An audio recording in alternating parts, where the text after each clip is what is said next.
Good evening, ladies and gentlemen. Thank you for being here at our meeting tonight. Before our meeting officially begins, we'll have an invocation offered by Commissioner Lockhart, followed by the Pledge of Allegiance. Dear Lord, thank you for letting us gather here today. Thank you for the blessed weather that we're having. I ask that you let us gather together peacefully and strongly and togetherness, and let us grow together and continue to move the city forward. Amen. Amen. I pledge allegiance to the flag of the United States of America and to the republic for which it stands, one nation, under God, indivisible, with liberty and justice for all. I'm not sure, Mrs. Cressy, are you reading the roll or is Mr. Hayberger? I can read them. Well, Mrs. Cressy is having a little bit of a cold today, so if you would please, Mr. Hayberger. Mr. Waddington? Here. Mr. Lockhart? Here. Ms. Twine? Here. Murray? Here. Mr. Poole? Here. Ms. Lloyd? Mr. Brady? Here. Would someone care to make a motion to excuse Ms. Lloyd? So moved. Second. Motion second. Discussion? All in favor signify by saying aye. Aye. Opposed? Motion carries. We turn now to, we have a guest with us tonight, Nick Katsaros. He's with the Regional External Affairs with First Energy Corporation. You proceed, a longtime favorite in your position, but we're pleased to have you here tonight. If you want to step to the podium, folks, many of the folks at home and here know Gary Mortis, who was in the same position for many years, and look forward to continuing the same relationship with you. Yeah, most definitely. Just wanted to come to introduce myself. My name's Nick Katsaros. I'm all of your contact at First Energy. So I know obviously all of you have worked with Gary in the past for a very, very long time. And since he retired last year, I took over for his position basically at the beginning of the year. I've been with First Energy now for about 9 years in a couple of different roles, and then look forward to meeting all of you and working with all of you and helping you out any which way that I can from a First Energy standpoint. So I wanted to make sure to come to provide my contact information and to answer any questions that I may have while I'm here, if there's any issues that any of you may have. So let me know. So all right, well, perfect. Like I said, I'll pass out my business cards, and like I said, if there's any issue at all, street light outage, major outage, or if you just have a quick First Energy question, don't hesitate to email me or call me any time of the day. So I'm definitely happy to help. So thanks so much for your time. Thank you. Thank you for stopping by tonight. Oh, and of course, yeah. And while you're passing those out, we'll take care of a quick little bit of business. Commissioners, you have before you the minutes of our meeting of March 25, 2019. What is your pleasure? Mr. Chairman, Waddington. move that we accept the minutes of the March 25th meeting and dispense with formal reading. Second. Been a motion and second. Discussion? Without objection, the motion be approved. Hearing no objection, the motion is approved. We turn to audience participation. Anyone wishing to address any of our regular business items, please step to the microphone, give us your name and address, and share with us your thoughts. Thank you, Mr. Murray. City Commissioners, Tim Schwanger, 362 Sheffield Way. Real quickly on the consent item letter A, it's good to see that the city, the rec department is seeking different funding mechanisms, different grants for the city to use in the rec department. One question though is, with Jason being here, maybe he can explain a little bit to the public about this grant opportunity. From what I understand, this is part of possibly the Metro Parks levy from 20 years ago. And from my recollection, this is the first time in recent history that the city's actually tried to take advantage of this program. I may be wrong. That's why I'm asking the question right now. Maybe Jason can explain that. Also, an explanation on what is a Gaga pit. I have no clue what that is, and it's going to be put outside the building here somewhere, so maybe with Jason here he can explain that. The second item is actually a regular item number 1, which is $23,000 coming out of the capital replacement fund, City of Sandusky, to purchase new vehicles for the transit system. My question on that would be, I'm going to go back about 4 or 5, maybe 6 years, when commissioners at this table said that we're trying our best to make this Sandusky Transit a self-sustaining program. And my concern is, I understand we had money, direct funds last year out of the city's budget. Now we're tapping into the city's budget for 2019. And where do we stand with the county jumping on board? There's been a lot of lip service about the county jumping on board and throwing in some of their own money, but we haven't gotten anywhere with that. So my question is, where do we stand as far as trying to make this a self-sufficient program, and where do we stand with the county agreeing to throw in some money into the future? Thank you. Thank you. Anyone else wishing to address the commission on any of the regular agenda items? If not, then the chair would appreciate a motion to accept the communications from staff recommending various pieces of legislation. Second. Been a motion and second discussion. Without objection, the motion be approved. And hearing no objection, the motion is approved. Commissioners, before we get to the consent agenda, are there any items on the consent agenda that you'd like to have placed on the regular agenda? Mr. Chairman, Cool. is he still on there? He will still be on the agenda, correct? Can you bring that one down, please? All right. That one is removed from the consent agenda. Anything else? Mr. Haberger, would you present the balance of the items on the consent agenda? Yes. Oh, we don't have it on the screen, too. Item A is an authorization to submit the grant application to the Erie Metro Parks for a Recreation Department. Item B is agreements with EHOVE Career Center, Life Care EMS Training Academy, and Vanguard Sentinel Adult Career Center for use of city facilities and equipment for training purposes with the Sandusky Fire Department. Item C is annual payment to Lexipol LLC for policy manual updates and daily training bulletin services with the Sandusky Police Department. Item D is an addendum to the lease agreement with Owen Sound Transportation for the use of the Jackson Street Pier for the Peely Islander. Commissioners, having heard the consent agenda, what is your pleasure?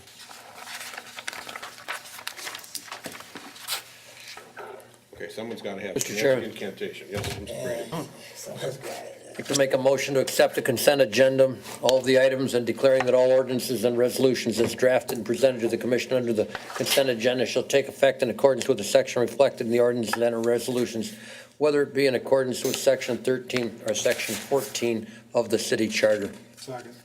Been a motion and second discussion. For the audience, in case you haven't figured out, that's not something we roll off, that rolls off the tip of your tongue. It's written down. Usually somebody has a copy. We just had to scramble to find one. Mr.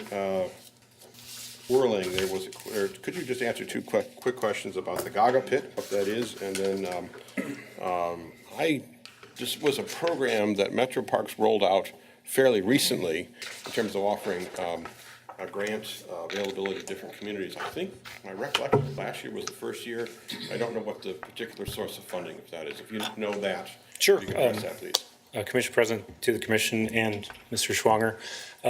We had applied last year, and I don't know how many years they've had the grant available, but they do have a tight window from when they have an information session to when you have to get the grant submitted. Last year, we were looking to submit, but we didn't get the final submission through them. So this year, we are ahead of the game and getting this submitted. Having a Gaga pit was not any way to try and get Ms. Kresser or Mr. Haberger just say Gaga or has any connection to Bradley Cooper. It's an octagon pit where there's it's about, I want to say definitely 8 sides, but there's about a 3-foot wooden wall around it, and kids or adults, because you've seen adults playing it too, about 8 people get inside and step inside it, and then they try and hit the ball either off the wall or out, and if you don't hit it with your hands, then you're out. So a Gaga pit, that's the first level of funding for this grant. The second level was playground boxes. We're about to celebrate our 50th year in the parks with the playground program, and in years past, they've had boxes within the parks that they would fill with, basketballs or any sort of gear for the playground. So with the celebration of the 50 years, we wanted to bring those back for this year. And then the third level of funding was for a Huron Park shelter structure to go with what we are already putting in the park with the playground equipment and the surfacing. Thank you, Mr. Whirling. Commissioners, questions, comments, additional responses regarding the consent agenda? Mr. Chairman, Mr. Poole. I just want to recognize Mr. Whirling and the people in the resolution. In addition, applying for this grant is just one of many things that they're doing in coordinating our recreation program with the county, likewise with the schools. And overall, I think that you guys have done a good job. And it's just one more step in that direction of providing the kind of, we're gonna, across the whole county, we'll have a better program, coordinated recreation program for the citizens. Just good work, thank you. Thank you. Additional comments or questions? Haberger, would you poll the commissioners on the motion, please? Mr. Waddington? Yes. Mr. Lockhart? Yes. Ms. Twine? Yes. Mr. Murray? Yes. Mr. Poole? Yes, Mr. Brady? Yes. Now on the resolution and ordinances, please. Mr. Waddington? Yes. Mr. Lockhart? Yes. Twine? Yes. Mr. Murray? Yes. Mr. Poole? yes, Mr. Brady? Yes. That resolution and those ordinances are adopted. Item number 1, please.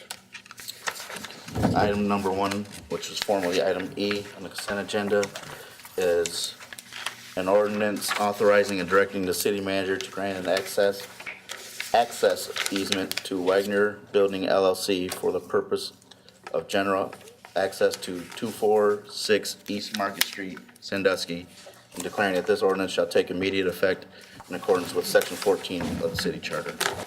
Commissioners, having heard this communication, how do you wish to proceed? Mr. Chairman, Mr. Waddington. move for the adoption of this ordinance under suspension of rules in full accordance with Section 14 of the city charter. Second. Motion and second. Discussion. Chairman. Mr. Poole.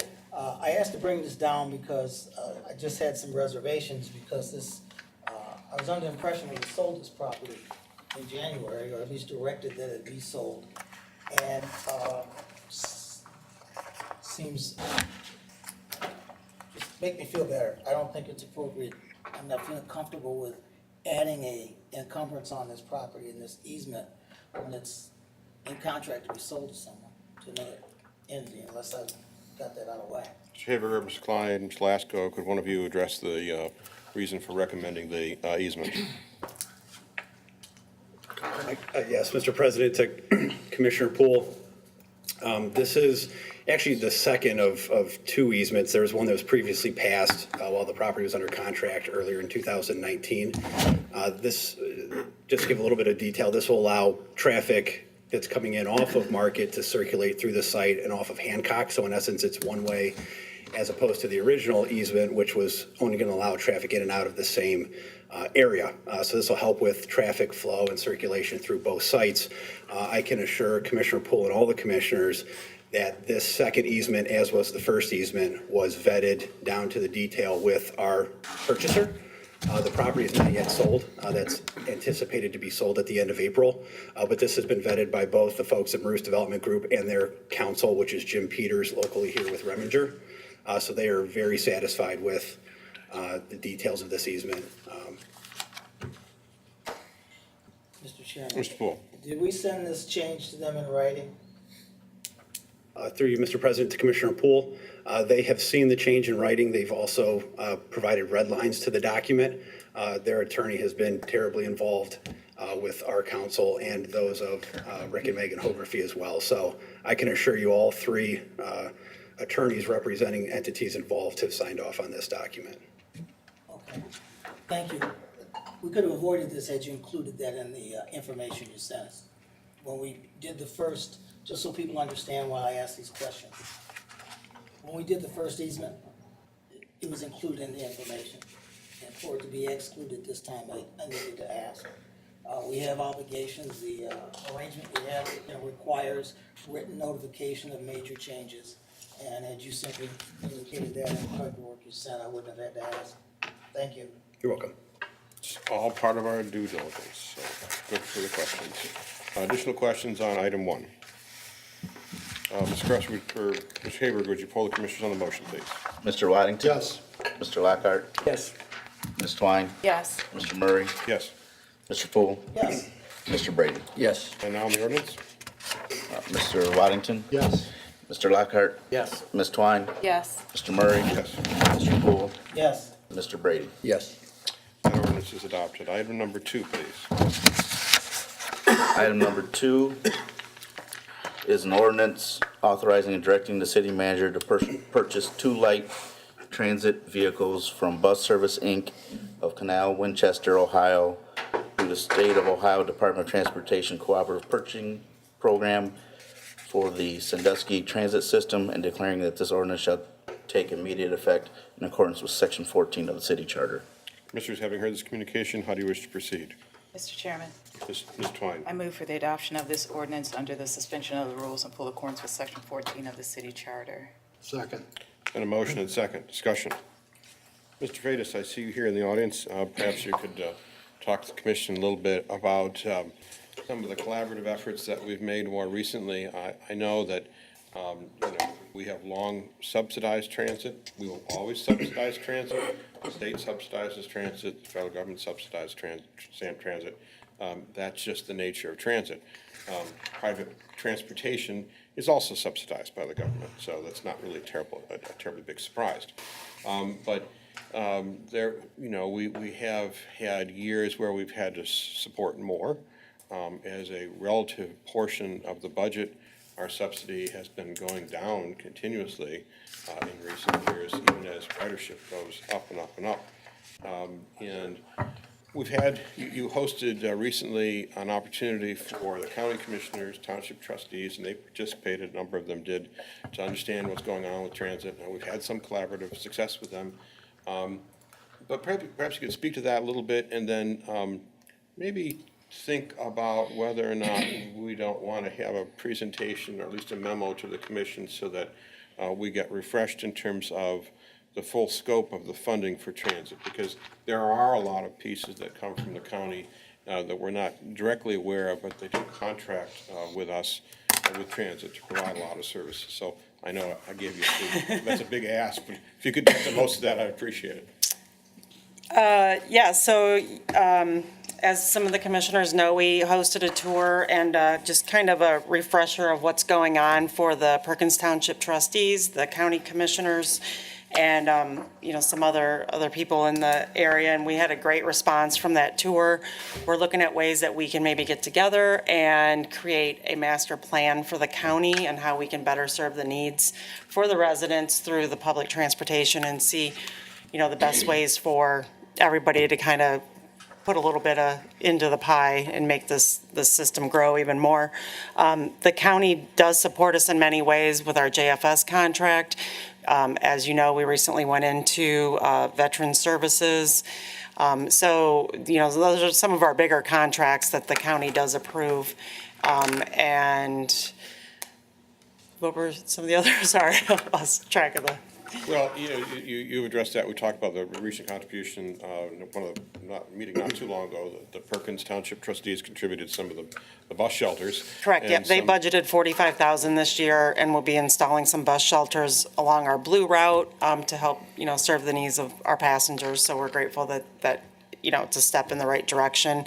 And they've embraced what we're doing, and, even had more discussions on how they can, help support us better. So I look forward to that.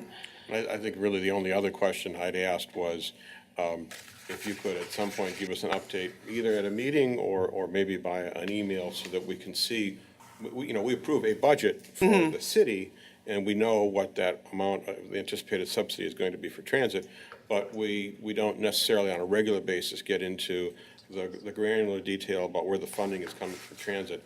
And I think just a refresher on that at some point in the near future would be valuable. Yeah, absolutely. I can just real quick give a little, roughly the entire budget's about $2.2 million.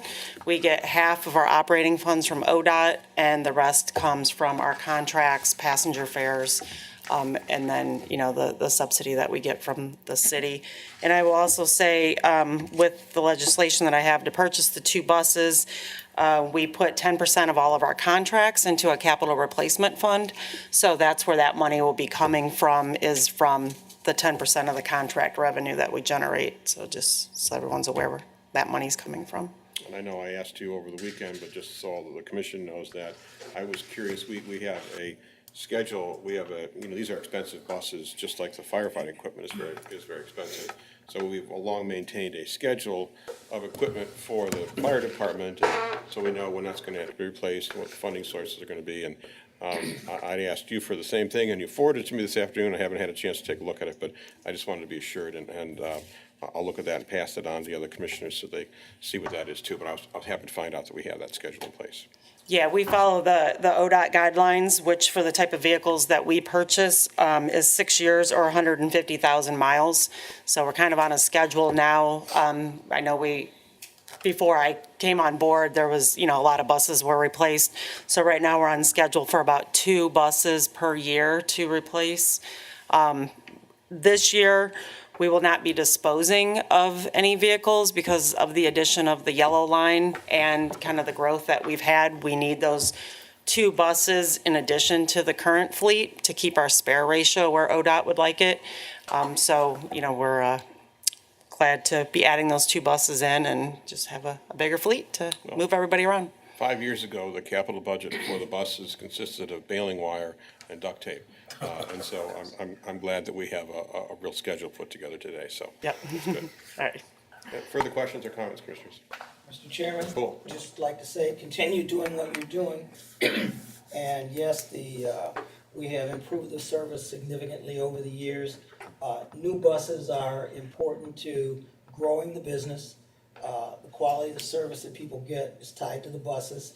And I'd like to point out that we're doing 2 buses, and our contribution to this is, $15,000? $23,000, I'm sorry. $23,000 for 2 buses is not bad considering what we get in terms of what it adds to the service to this community.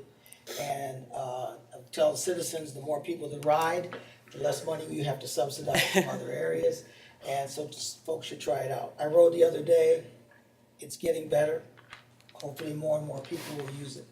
Yeah, I will say from March last year till March this year, we had 153% increase, and that's a trend we've been seeing every month, every month, year over year, so from the past year. So we're 153%. I think we're moving in the right direction.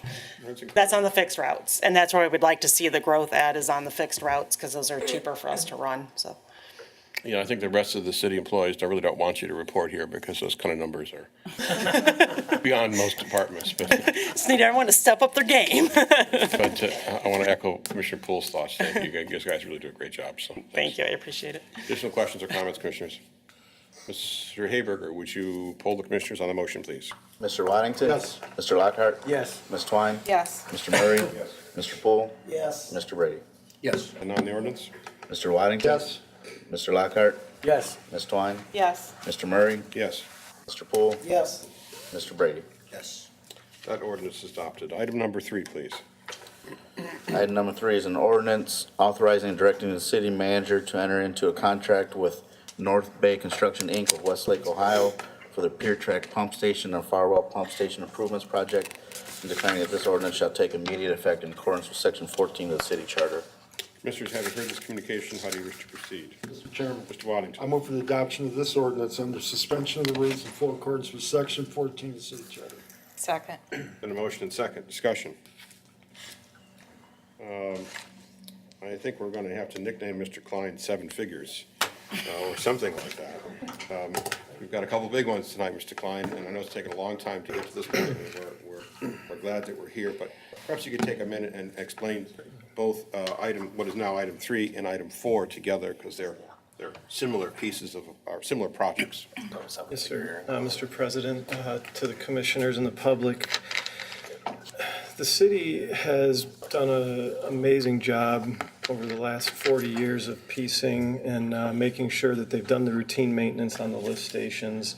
They've done the work that's needed to keep them going. However, as you see in this case, the 2 lift stations that we're talking about, Pier Track and Farwell, those were installed in the 1950s with upgrades in 1982. Now, Farwell only had 1 of 4 pumps replaced, so it wasn't even a major replacement project either. So a lot of the equipment that we had out there was way past its useful life.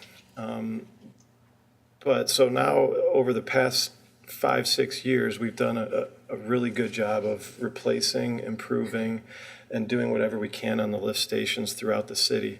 We've attacked pretty much all of them except for 1 that needs it. There's 3 left. These are 2 of the last 3 that we have not gone after and done major upgrades to. So Pier Track is the one on Cedar Point Road. On the east side of the street, about mid-block, near the fire station. And Farwell was a station that we just added a supplemental, and expanded the capacity of that lift station a year and a half ago. That's the one between Second Street and Third Street, or I'm sorry, Second and First on Farwell. So what we're doing is we're going to be gutting them completely. We're going to be doing these improvements, and both of these improvements are required by Ohio EPA through our NPDES permit modifications. These are negotiations that we went through for years. They're redirecting flow. They're designed to reduce overflows, not necessarily eliminate them at this point, but it's reducing the volume of overflows. It's reducing the capacity that we would be sending to the sewer. It's improving the capacity within our system. And over time, if we implement all of the projects that we want to implement over the next 10 to 15 years, then we will be able to redirect even more of that flow across the city to the wastewater treatment plant.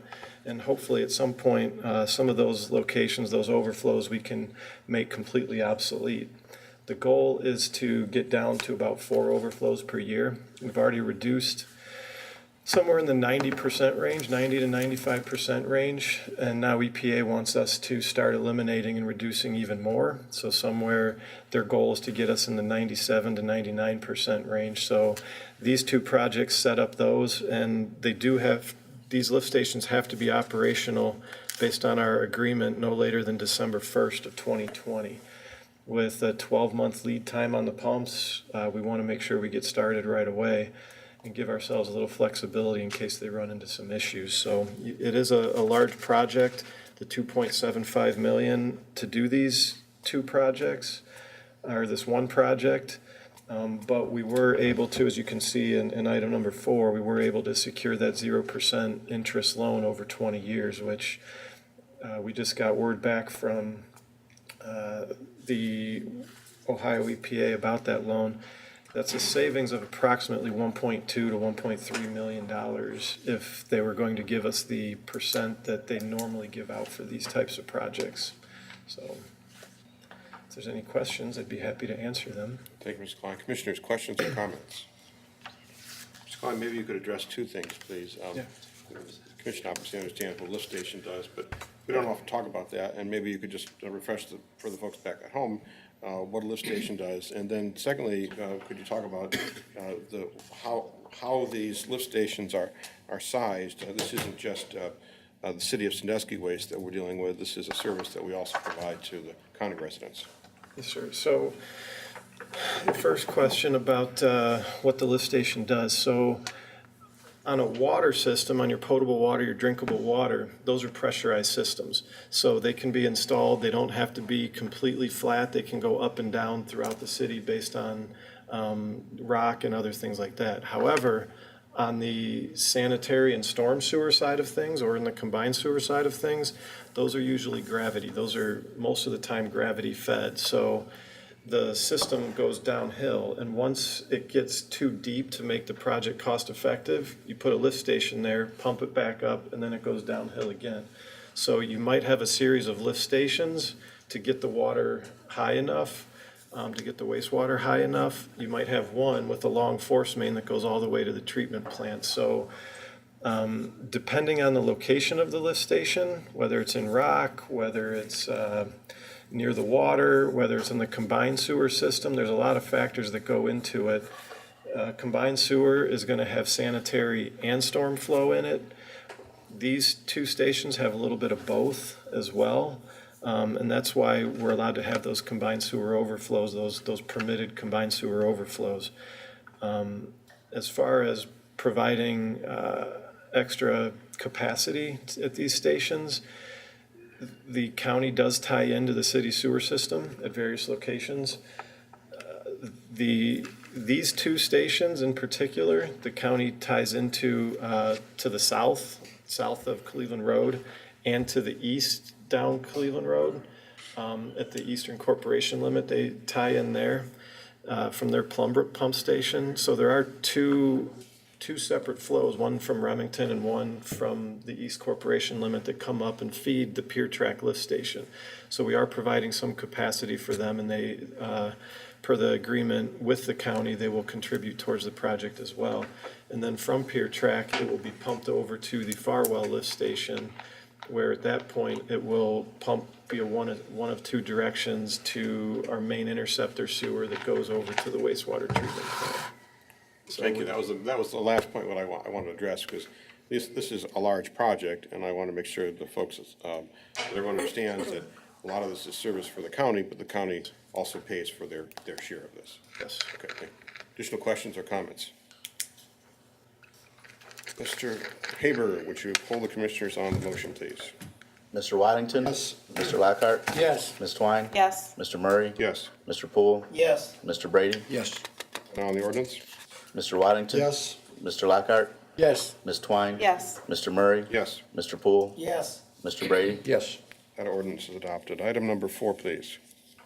Item number 4 is an ordinance approving a water pollution control loan fund agreement between the City of Sandusky, the Ohio Environmental Protection Agency, and the Ohio Water Development Authority to finance the cost of the Pier Track Pump Station and Farwell Pump Station Improvements Project, and declaring that this ordinance shall take immediate effect in accordance with Section 14 of the City Charter.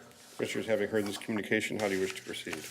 Mr. Chairman. Ms. Twine. I move for the adoption of this ordinance under the suspension of the rules in full accordance with Section 14 of the City Charter. Got a motion and second discussion.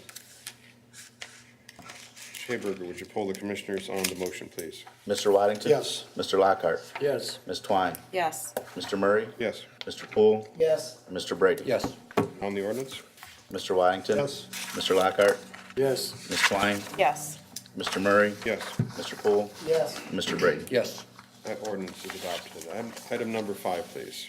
Item number 5 is a resolution declaring the necessity for the city to proceed with the proposed McCartney Road reconstruction, storm sewer, and storm pump station project, approving the specification and engineer's estimate of cost thereof, and directing the city manager to advertise for and receive bids in relation thereto, and declaring that this resolution shall take immediate effect in accordance with Section 14 of the City Charter.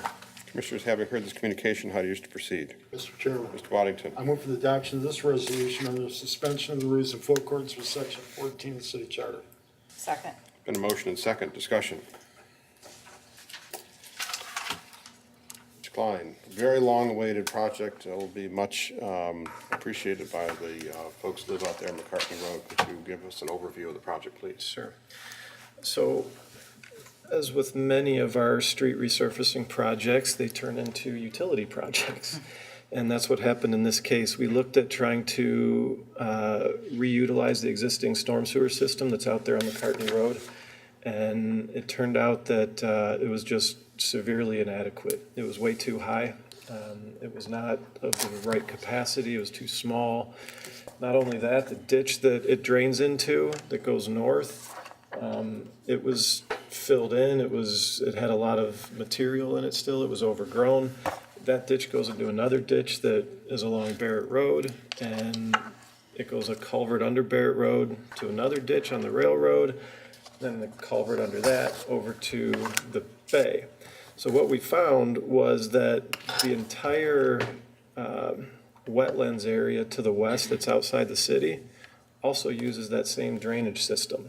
So anytime the rainwater, or anytime that there's issues and there's flooding over there, this neighborhood was also competing for that culvert that runs under the railroad. And we know how that is, trying to get a new culvert under the railroad or get new infrastructure within the railroad, or even get them to dredge their own ditches.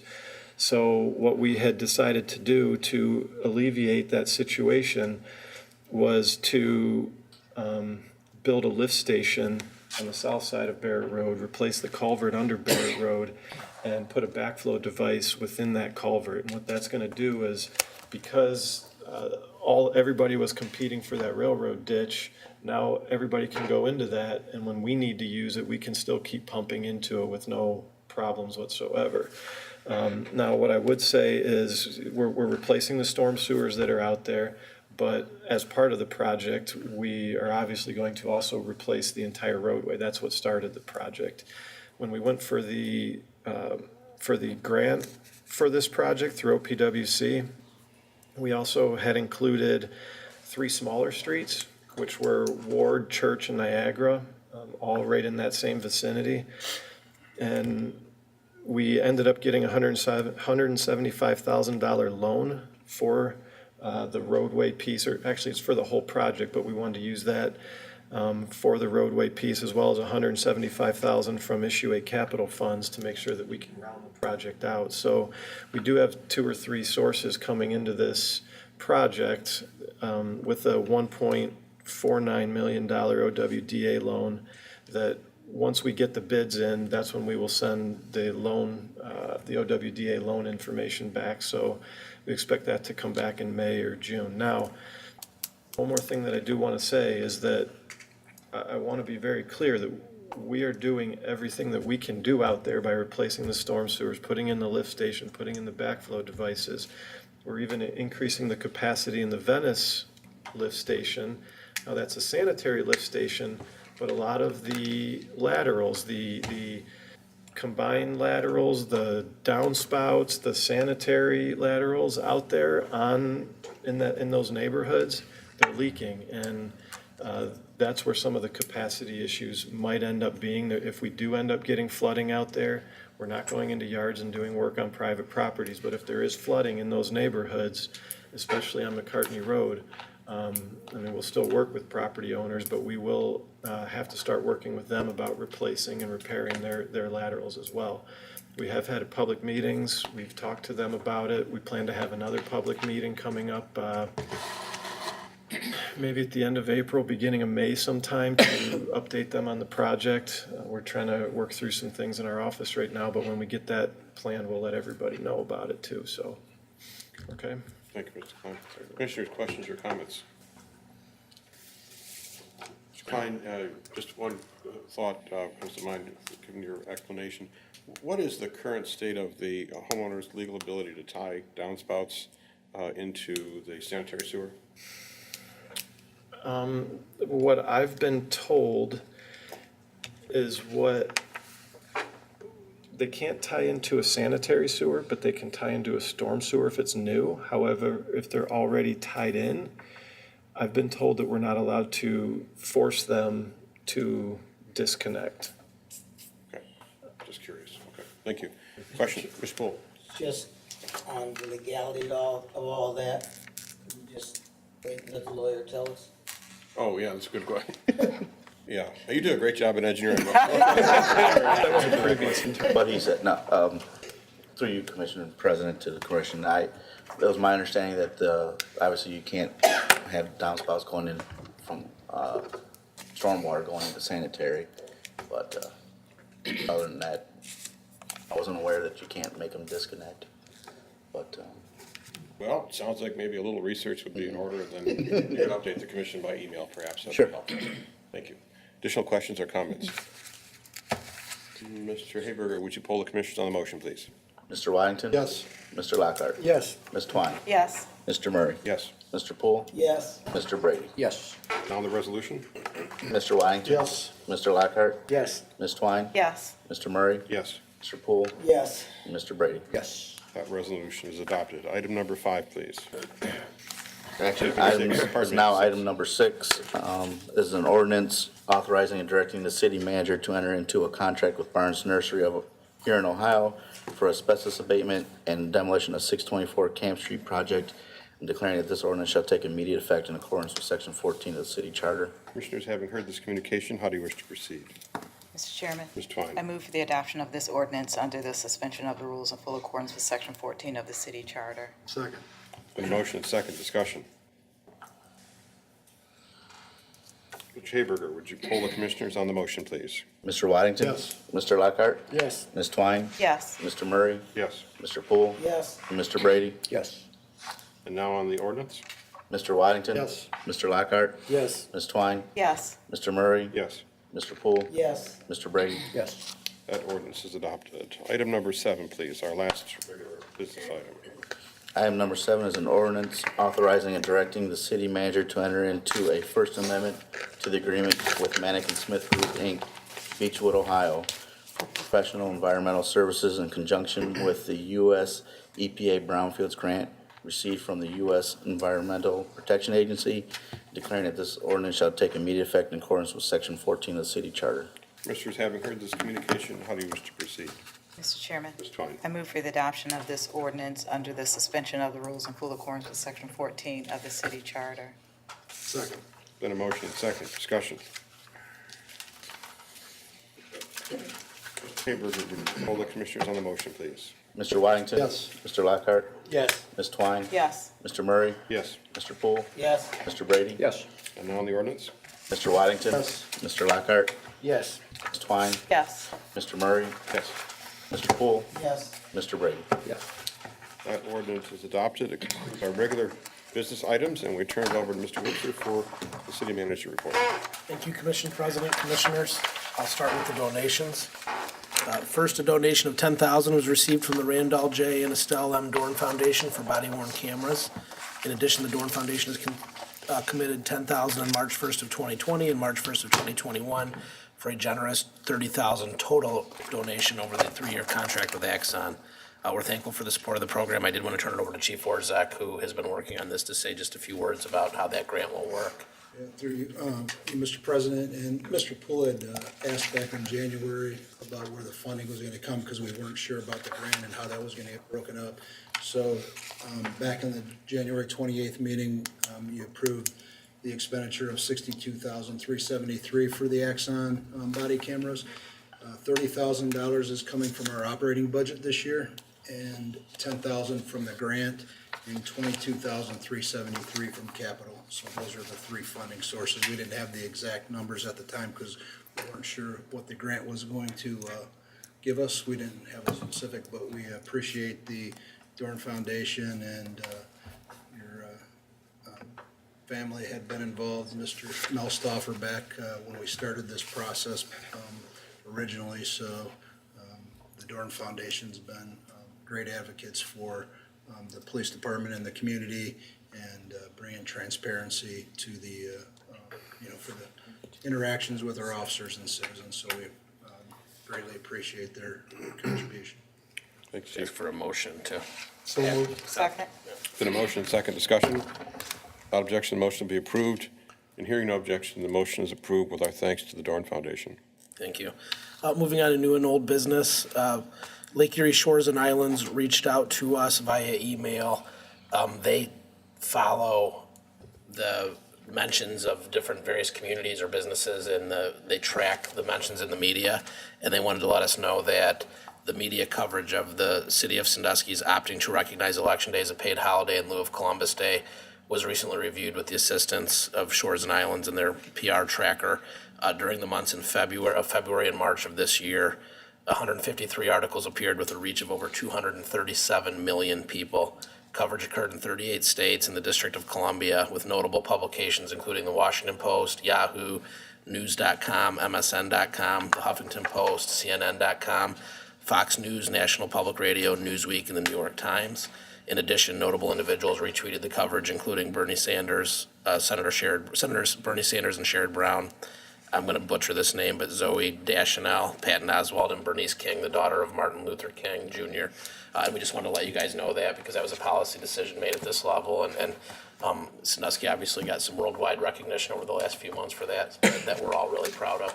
So, moving on to the police department, and we want to thank Lake Erie Shores and Islands for making us aware of that as well. Moving on to the police department, officers participated in the spring break camp hosted by the recreation department, and the Coffee with a Cop at Viewpoint was very successful. We obtained a 5-gallon bucket of unused prescription drugs during the event, which were properly disposed of. For the fire department, we want to congratulate Brian Coey, who will be retiring as a captain shift commander on April 17th after 27 years of faithful service to the department. We want to congratulate Mario D'Amico, who will be promoted to shift commander at his current rank as captain, and to Kevin McGraw, who will be promoted to lieutenant on April 17th. Also, an offer of employment has been given to Andrew Petty for an open firefighter position. He will start on Thursday, April 18th, and we're currently awaiting the results of the captain's test that was recently given. Once results are in, we will have a promotion to captain. The fire department will also be giving lieutenant's exam on Monday, April 22nd. And our community impact officer has been active in the community, participating in the Sandusky Children's Museum and helping with the St. Mary's Fish Fry. And fire personnel, along with the community impact officer, helped the recreation department during the 3-day spring break camp, which was a great success. Moving on to the Department of Public Works. Sandusky was named a Tree City USA by the Arbor Day Foundation in honor of its commitment to effective urban forest management. The city also received the Growth Award, which is given to communities who have engaged in new programs and projects while enhancing urban forestry resources. An award ceremony will take place on May 8th in Brecksville, and several members of the city's tree commission will attend. We'll make sure they have a decent car this year, Commissioner Waddington. Also, there are 2 spring break cleanup opportunities available to city residents free of charge. Drive-through drop-off pickup day will take place on Saturday, April 27th at the Shelby Street Boat Launch Overflow Parking Lot at 101 Shelby Street. We are in desperate need of volunteers for this event. In addition, residents are welcome to drop off yard waste at Barnes Nursery, located at 1630 Camp Road in Huron, on Saturday, May 4th and Sunday, May 5th. For further details, please contact 419-627-5884. Also, crews at Oakland Cemetery will be conducting spring cleanup on Wednesday, April 24th. All items placed at grave sites during the fall and winter months will be removed, and no artificial flowers will be permitted for spring and summer months. We'd like to welcome Najir Brown, a Sandusky native and graduate of Sandusky City Schools, who has joined sewer maintenance as a maintenance 2. And various divisions have begun seasonal preparation of facilities throughout the city, including installation of drinking fountains, docks and buoys, activation of park fountains, and operation of restrooms. This work will continue through the first few weeks of May. And for community development, housing development beautification program update, the city began the year with approximately $575,000 in available funding citywide and within model block areas. As of March 31st, only $228,500 remains uncommitted. The approximate $350,000 in committed funds represents 110 awarded projects, including 12 substantial rehabs, 69 exterior repairs, and 29 down payment assistance projects. Also, we have in the audience tonight a new member of the city staff. John Story joined Thursday of last week. He is our new economic development specialist. I'll turn it over to Chief Development Officer Matt Lasko to say a few words and introduce John. Yeah, thanks, Eric, members of the commission. So John Story's here in the audience with us. He's the replacement for Maria Muratori. We have undertaken a pretty extensive search and wanted to hold out for the right individual, and I'm certain that we have that individual in John. Just a little bit of background on John. Graduate of Worcester, undergrad in urban studies, and he also has a master's in urban planning, design, development, and a Juris Doctor, both from Cleveland State. And he has background extensively in corporate law and real estate law. So I think he's going to be a welcome addition to our team, and I'm thrilled to have him here tonight and into the future. Well, thank you. Welcome aboard, Mr. Story. I look forward to working with you. I was really impressed by your background until we got to the lawyer part, but we'll overlook that. Moving on to the planning department. Sandusky Youth Commission students have selected a Going Green mural project as their group project for the year. And so Talent Floor is working with them to flesh that out and look for an appropriate location somewhere in the city that will. Their goal is to promote sustainability and environmentalism and keeping the lake clean as part of that project. Also, the Greyhound bus lines begin their local bus stop to the Sandusky Transit System facility located at 1230 North Depot on April 1st. And the new yellow line, which makes 5 stops, including the downtown transit hub, Cedar Point Dorm, Cedar Point Express Hotel, Castaway Bay, and Cedar Point Sports Center started running on April 1st and will run 7 days a week. Mr. Woobser, question about that. What's the status of the station being open when they're, later in the evening? As far as when somebody's dropped off there, is it, where are we at now with that? Because I know in the past, I don't know now, but in the past, it was closed and people kind of just had to wait out and sort of. Wait outside? And the elements. Nicole, I don't know if you want to answer that specifically. So yeah, with Greyhound coming into the city, they make 4 stops a day. They're in around 2, 3 o'clock, and then between 7 and 8 o'clock in the evening. We have dispatchers in the office from around 5 a.m. till about 11 p.m. So when Greyhound's coming into the city, there's always somebody there 7 days a week. Amtrak is the one that does come in later after our staff leaves, and they can call the police department and the police can come down and let them in. And I believe, and Stuart may be able to speak more on this, but there'll be some upgrades to that where I think it'll be easier for the police department to be able to unlock the doors after hours, so, yeah. With the addition of the yellow line, Sandusky Transit will be producing new brochures being produced, which will be distributed around the community, including Cedar Point staff and Cedar Point Sports Center. As Nicole mentioned earlier, STS is seeing increases in the fixed route ridership numbers. March 2018 ridership numbers were 6,669 passengers, and in March of 2019, we had a ridership of 16,231 passengers. I think that new hub system, the improved marketing, as well as those contracts with Cedar Point and Kalahari have gone a long way, and we're very thankful that Nicole could be here to bask in the glory of all these great transit improvements, as she says around the office. So, the regular Planning Commission meeting is scheduled Wednesday, April 24th at 4:30 p.m. in the first floor conference room, and the regular Board of Zoning Appeals meeting will be scheduled for Thursday, April 18th at 4:30 p.m. in the first floor conference room. A Landmark Commission is scheduled for Wednesday, April 17th at 4:30 p.m., also in the first floor conference room. And the regular Arts and Culture Commission meeting is scheduled for Tuesday, April 16th at 5 p.m. in the first floor conference room. So we've got a wide slate of planning meetings coming up to keep everybody busy. But that concludes my remarks for this evening. I'm happy to answer any more questions that the commission might have. Thank you. Questions or comments from the city manager? If not, then we will turn to old business. Anyone having any items of old business to raise? Mr. Chairman. Brady. Mr. Klein, in my meeting today with Mr. Klein reminded me that the clock is ticking on our city as far as recycling, our extension on the recycling contract goes, and that contract is up to 28th of this month. So we don't have to make a decision this evening on how we're going to proceed on that, but I would ask my fellow commissioners to be thinking about what you might want to do regarding the two drop-off stations that we currently have an extension on the contract for, and perhaps, Mr. Klein, you could just give, I know the options are very narrow, perhaps you could just share with us what those options might be. Fine. Through you, Mr. President, we've reached out to Republic to look at opportunities that we might have. As everybody's aware, we've got the two locations, one over by Kiwanis Park and one at the Cement Avenue Service Center. Both locations have 7 containers, and each location is picked up Monday, Wednesday, Friday. To continue a service like that, the cost is somewhere in the $96,000 range. To eliminate both services, obviously there's going to be no cost to the city, but we've looked at something in the middle as well. We've asked what the cost would be if we eliminated one station entirely, and then we've asked what the cost would be if we consolidated everything, possibly to somewhere, maybe even this property for the time being, when staff moves out into New City Hall.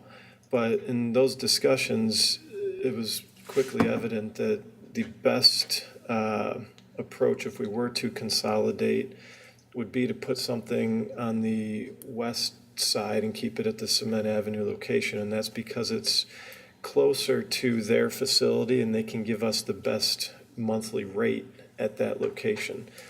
They're located within a couple miles from there, so even if we consolidated to this property, we would be given the same price as if we were keeping the Kiwanis Park, the location over at Kiwanis. So what we've asked is if we could, instead of having 7 out there, we could have 10 and still pick them up on Monday, Wednesday, Friday. Now, that being said, Monday and Friday are very popular days, and they're usually very full at both locations, especially the cardboard. A lot of times people don't break it down, they just throw the boxes in as is, and that takes up a lot of space. So we're hoping that 10 would be enough at that location. The good thing is that it would be contained within that fenced area, and it's on city property. We can put cameras up, things like that. So the cost, if we were to do that, it would drop from, per se, don't have it readily available. It would drop down to around $5,000, $5,100 a month from over $7,000 a month. And what that does is it takes it from about 96,000 to about 60,000 per year, being that we're already 4 months into the year. It would be around $40,000 to $45,000 to close out the end of 2019 with an option like that. So we have been looking around, we have been asking these questions, but those are the options right now that we feel are the best options, that we've been presented, and we're obviously going to bring them back to you guys and see how we want to proceed. We don't currently have that money allocated in the budget, so we would have to work with the finance department to figure out where that would come from. So. Okay, thank you, Mr. Klein. Mr. Chairman. Mr. Brady, Mr. Waddington.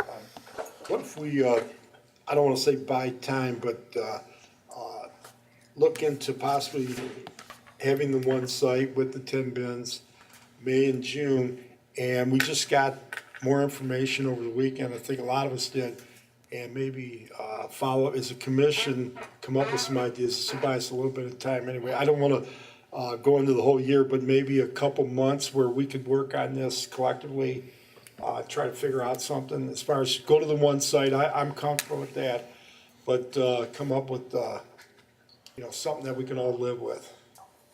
I don't want to get into a year contract, but if we could do something for a couple months till we work this out. We just got this Mannington-Smith report back, correct? Yeah, Like right. last week? Yeah, I just saw it yesterday. So. Yeah, so I'm just wondering if we do something like that. I don't want to come into the next meeting and then try to make a decision there, snap decision. If we could, a couple months, if that's something that we could fight on. No, I agree with that. I think the decision in front of the commission is what we do about the recycle center or centers. Right. And that's the immediate decision that needs to be addressed. And I like the idea of going to one location to conserve some of the costs, but this is a new cost for the city. And I'd like to get, I don't know how to do it. I don't know if we can do it with cameras or what, but I'd like to get a better sense of how widely used this is. I mean, I don't have a sense of how many people will use this. If it's a $60,000 expense for a relatively small number of people, I'm not sure that makes sense. But if it's, widely used, then that's a different question. Mr. Chairman, wouldn't this 2 month, if we go May, June, we have cameras out there, Yeah. we'd have a good template to go by? I would think so. That's all I'm asking, just throwing that out, maybe just a couple months. Let's dig into this. Ms. Lockhart. Well, if it's recycling, it's measured by the tonnage, right? Or what the weight is of whatever it is that's being recycled or put into these bins. So we would know by the weight. I mean, we kind of compare the weight based upon our city or other cities and kind of look at, over the last 3 or 4 years, what the weights have been. Well, that's one way to measure it, but we're also providing a service to the residents. And if, 10% of the residents are using it and everybody else is subsidizing that, then we should have that information too. Right. Additional questions or comments on that particular topic? Yeah, Mr. Chairman. Cool. The information that the engineer, Mr. Klein, just gave us, would you send that out? I mean, you said a lot of things about a lot of options, if you'd put it in writing. And would you please send me the Manic report again? Somehow it disappeared in the computer world. Mr. Chairman. Mr. Brady. I wonder if it might make sense for us to ask, the county was gracious enough to spend $8,500 and fund this report from Mannington-Smith. I think that probably should include perhaps a presentation by them on their report so they can answer many of the questions that we as commissioners might have.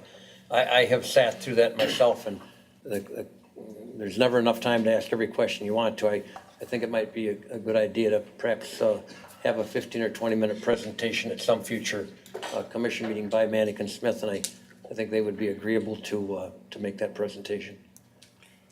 That makes sense. Mr. Klein, perhaps you could arrange for that, on a future date. Mr. Chairman, Thank you, Mr. Poole. as long as we're not paying mannequins, supposed to come and tell us what the artist says. That's my thoughts on it. I mean, it's pretty self-explanatory. I assume that would be part of the contract with the county, but I guess we'll have to take a look. Thank you. Other items of old business. One I did want to report on, we had a great coffee with the commissioners on Saturday. Lots of folks showed up, lots of good questions. And one of the questions that came up was whether we have put the cameras up out on the west end to track some of the train blockages, or road blockages, I should say, by the trains. And those just got up, the Chief Borzak advised, those just were installed on Thursday of last week. We're waiting for First Energy and some, we need to get power to those. So those are up, and that will be recorded. And once we've got sufficient data, we'll be supplying that to state and federal authorities and see where we go next. Additional items of old business? Mr. Chairman. Grady. Another terrific question that came up at the coffee with the commissioners was the issue of our lack of diversity on many of our boards and volunteer commissions. And that's a very valid point. When you look at BZA, when you look at planning, it is solidly male. You do not have to be a male to serve on many of our boards. Any of our boards, I think I could probably say. So this is a paid political advertisement. Anyone that seeks to serve this community runs on the backs of an awful lot of volunteers. And I want to encourage any group of people, whether they're female or Hispanics or blacks or whites, I want to encourage all of them to reach out, and if we have openings, we'll certainly consider improving on that diversity. And youth. We Youth especially. We could use that as well. The application is on the website. Mr. Kresser, I know that you maintain that. You maintain a list of folks who apply. It's just a one-page form, just indicate, multiple committees or boards that you might want to serve on. Mr. Kresser keeps a list of those for when we do have vacancies. We could always use more folks to volunteer. There have been a lot of folks who've served for a long time, would like to rotate off and do some other things, and they would be, I'm sure many of them would be delighted to make a seat available so that somebody else can serve. Additional items of, I guess, why don't we turn to new business? Any items of new business? Mr. Chairman. Ms. Lockhart. It's been increasing over the last few years that citizens and a few businesses have come to me and said that they are unhappy with our cable system.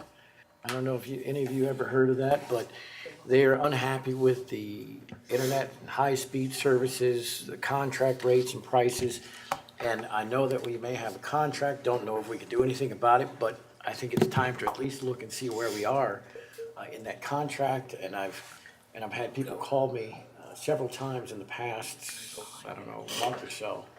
And so I'd like to see where we are, at least with the contract, or where are we? Is it us? Contract. Is it not a contract? Is it at all? It is. So are they exclusive? Mr. Wobser, Mr. Traberger, please. Through you, Commission President, and through Commissioner Lockhart, and Stu can hop in whenever he wants to. 2007 was about the time. Up until that point, there were franchise agreements. In 2007, the state stepped in and said the cities can no longer have franchise agreement. Those are now run by the state of Ohio. So it's Department of Commerce, I believe, any complaints go to. So the state came in, stepped in 2007, thought they could run it better than municipalities have, and we've seen how that's worked. So so we're not an exclusive No. partner, let's say, or? And that's for cable. That's just for cable. Cable television is the only thing that's franchised. I'm sorry.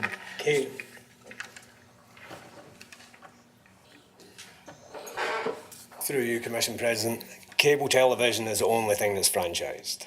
So cable internet. Is that with us, or? State or with us? State.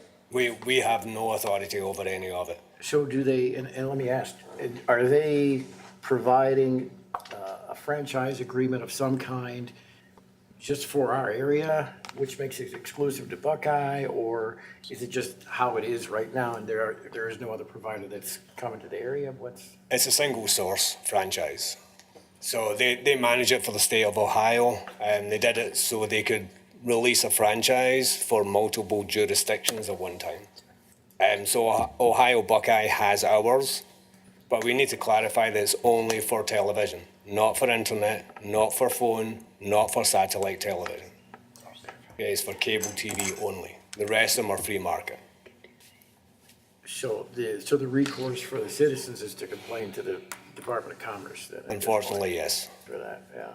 I mean, I don't know if anybody else has heard those grumblings, but I haven't. I just want to get some clarity on that. Well, you mentioned that you've heard a number of complaints about cable in the city and in the area. I haven't heard anybody who was happy about it, and so it's ridiculously expensive. It shouldn't be the monopoly that it is, but it is. A lot of communities, not a lot of communities, but a number of communities have gone to municipal internet service, which is the way around that problem in a major degree. That's been kicked around. The staff has an awful lot on their plate right now, but it's something that I don't think we've discussed it at a meeting. I've discussed it for years, trying to advocate for the idea. The time may be coming, but I have a feeling that if we speak too loudly about it, as we are right now, the state may come in and the cable companies will come in as they have in other states, and they've said no municipal internet service. So, I don't know where all that's going to go. Stuart and I have had some exchanges about that. I don't know if it's a viable idea, but that's about the only way to beat them. Does Stuart have any opinion on it at this point? There's a lot of options out there, and again, back to the internet is a free market, so there is no single source for internet providers. We have multiples in town. No, I mean, as us becoming a provider. It's always an option, but does the government want to go in to do what the private sector does better than us? And it's really expensive. And the upfront infrastructure costs and then the maintenance costs on top of that are extremely high. So we are looking at a lot of things. We'll leave it at that just now, if that's okay. And we'll report back to the commission when we have something solid. Yeah, I keep bringing it up, and there are always a lot of problems with it, so. Right.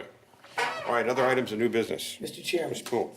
I would like to ask the staff to just look into something I see downtown. As we begin to try and bring more and more people downtown, and we have grants for various things.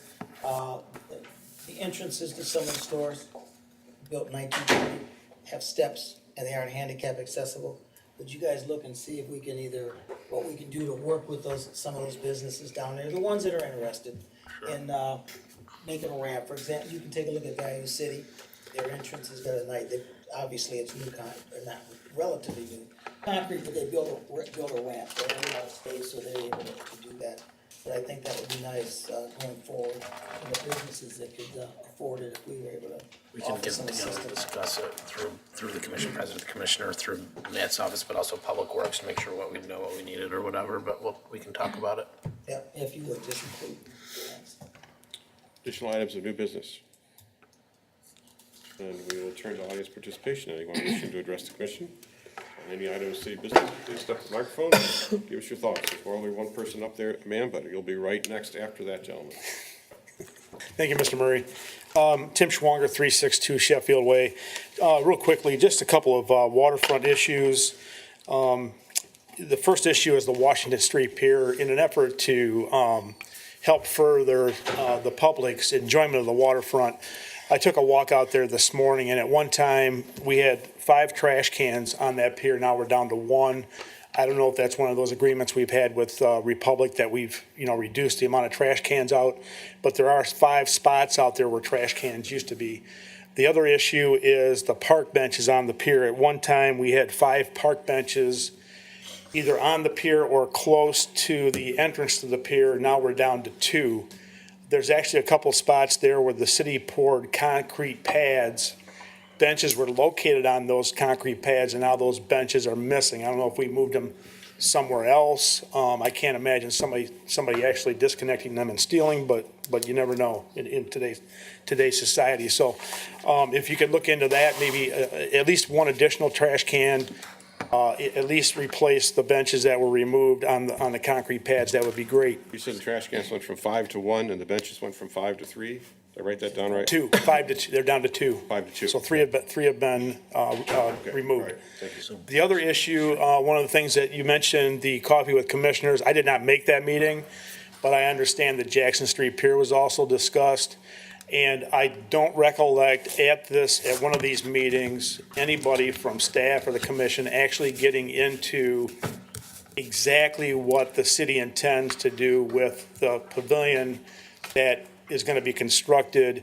I know early on, the plans that Osborne Engineering had put together, it just showed a building and it was labeled a market building. But now we've had plans come forward from Donnelly in the last month that shows a kitchen, a women's powder room, 2 restrooms, a janitor's closet, and 2 storage units. So maybe someone today could comment on exactly what do we plan on using that building for. And number 2, I understand there's been no work done on that pier in 5 weeks, and maybe we get a discussion going on we've got good weather. Nobody was working on it today or the last 2 or 3 days from what I understand. So maybe we can have a discussion on what the holdup is on work. Thank you. Thank you, Mr. Schmager. That is an important subject to address. I wonder if someone is able to address that. I know that the building is still under review in terms of its location. My understanding also is that there were 2 facilities, 1 restroom and 1 pavilion building. Those have been consolidated in some of the more recent plans, which is why you see the bathrooms in there. And it's not a kitchen, it's just a prep area. It may have been mislabeled on a drawing, perhaps. But is anybody able to give that a little bit more definition at this point in time? I can speak to that through the commission, president to the commission and the audience. This is designed as a 4-season shelter. So we have a lot of 3-season shelters at the city at various parks that are either programmed by the city's own recreation department or for different events, or alternatively are rented out to the public so that they can do events there as well. This is meant to be a facility that on a 4-season basis can be either programmed by the city for various purposes or alternatively also be rented out to the public for things like family reunions or class reunions or those types of events. The type of amenities that Mr. Schwanger are talking about are so that it can be more convenient for people. I'm sure we've all been at receptions at the American Legion, for example, where they have a little window and a place where you can store food and serve drinks out of to do that more comfortably. That's why that's there. We wanted to build it to best practices for very casual. It's not a high-end facility by any means, but it's certainly going to provide a nice year-round place for the public to affordably have those types of events, as well as for the city to do things on a year-round basis from this location. I don't know if Angie wants to add anything to that, but. And then the construction schedule, could we, Mr. Klein, or maybe so, give us an update? I do hear a lot of noise down there, but I can't say that I heard any today. Yeah, Mr. President, the contractor ran into 2 problems during the year underground. So they did, I don't want to say they demobilized, but they did stop work to figure out those 2 problems. The first problem was they did find kind of some lower areas around the exterior wall, the bin walls and those types of things. Some of the stone was lost, so they needed to come up with a plan and throw some stone back in there and reestablish that grade. And the amount of stone that was lost was very minor, considering that it's been 30 to 40 years since that was put in. The reason that they are not doing work right now is because they had started doing the sanitary sewer, and they did not anticipate the amount of water coming into the trench. So they're working with dewatering contractors and getting larger pumps and trying to get other equipment in so that they can do that work. Their intent is to be back on site either late this week or sometime next week. Okay, thank you. Anyone else wishing to address the commission? Ma'am, we're waiting, please. Okay, hi. I'm Ellen Greenbush, Mr. President, rest of commissioners and other people here. I am a citizen leader, volunteer for American Promise, representing Ottawa and Erie counties. We started a group in our area. We were the first in Ohio. American Promise is a nonprofit, national, cross-partisan organization that is working toward a constitutional amendment, a 28th Amendment to the U.S. Constitution to get hidden and unlimited money out of elections and governance. To that extent, we are working in our small group with our federal representatives. We're also working with our state representatives, and because we believe this is a grassroots movement, we also want to work with local government, city governments, county governments, and so forth.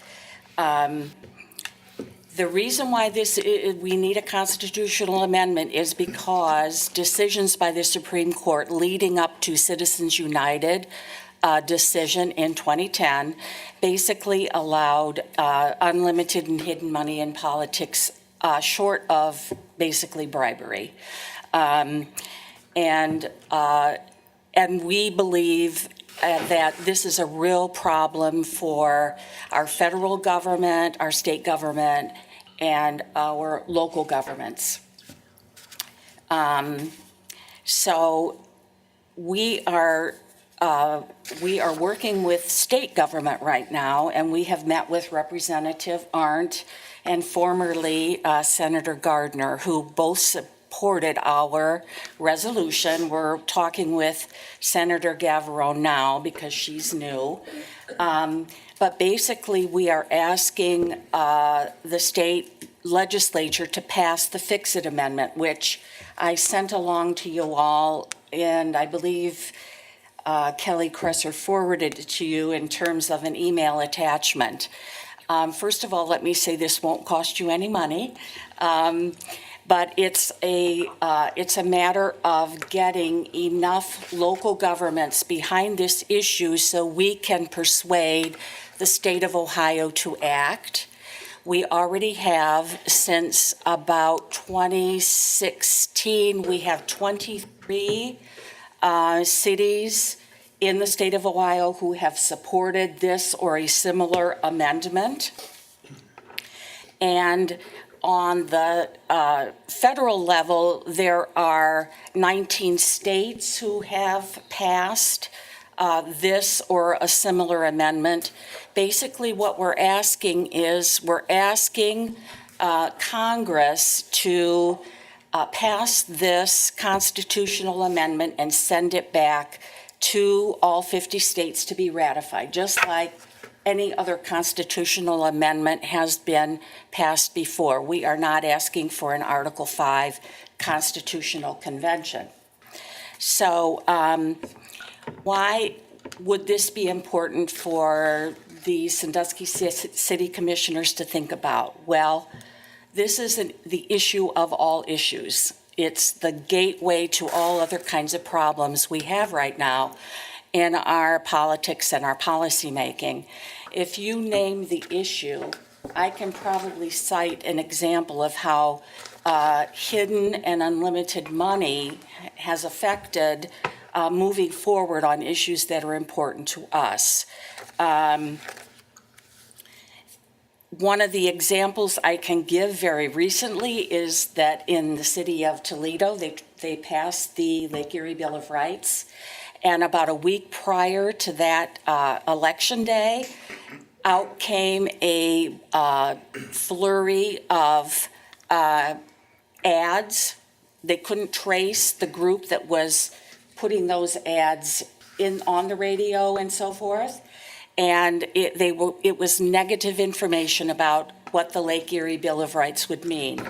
They have since found out, just within the last day or so, that those ads were paid for by a multinational company, BP. So that's just an example of some of the things I'm talking about. The opioid epidemic was infused with big money.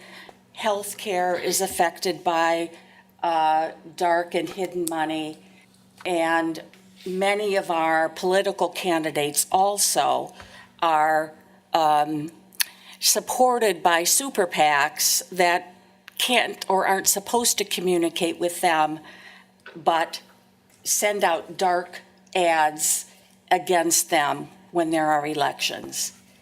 My 5 minutes are up. I think that you're about there. And you had contacted me, and as well as a number of the other commissioners, and Mr. Dresser did send out that proposed resolution. And so you and I talked about just inviting you to here to make a presentation, and so the commission can decide among themselves whether we want to ask for the preparation of a resolution in support of that. Certainly for my part, I would support that. There are a lot of problems, a lot of systemic problems in politics.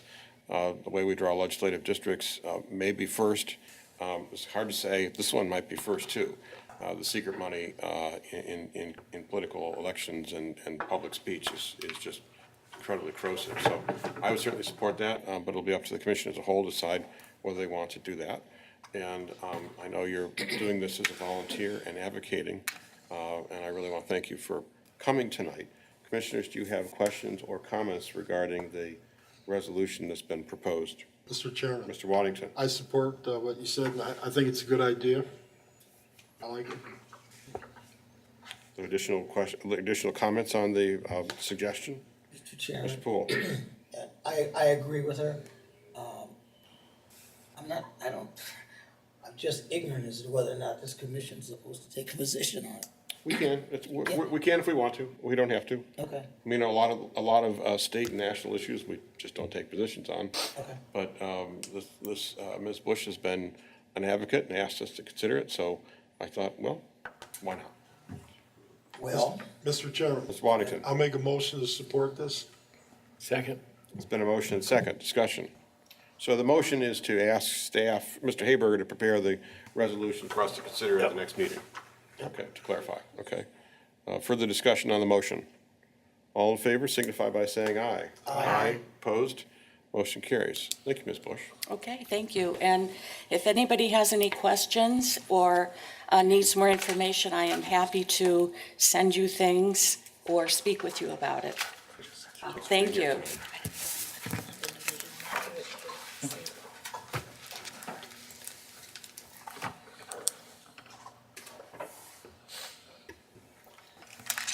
My name is Barbara Linden.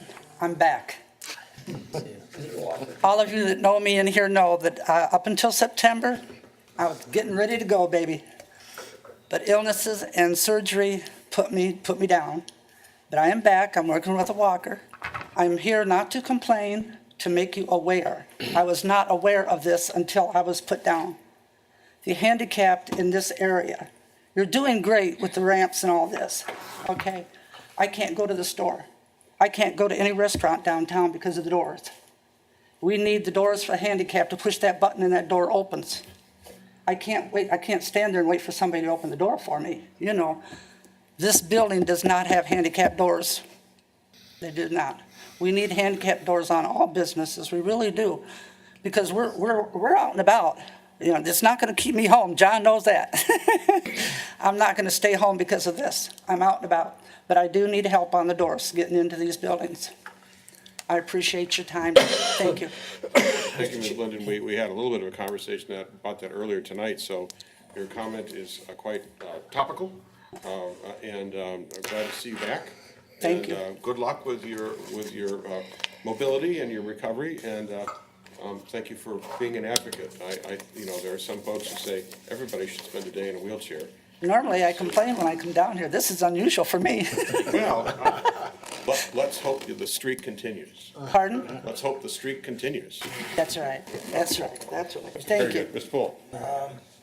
this building does have handicap accessible doors. We can send the maintenance guy to check, but to work, we do have them. That's true. Yeah, we do actually do. Anyone else wishing to address the commission? Then, would someone care to make a motion to adjourn? So moved. Second. Stand adjourned.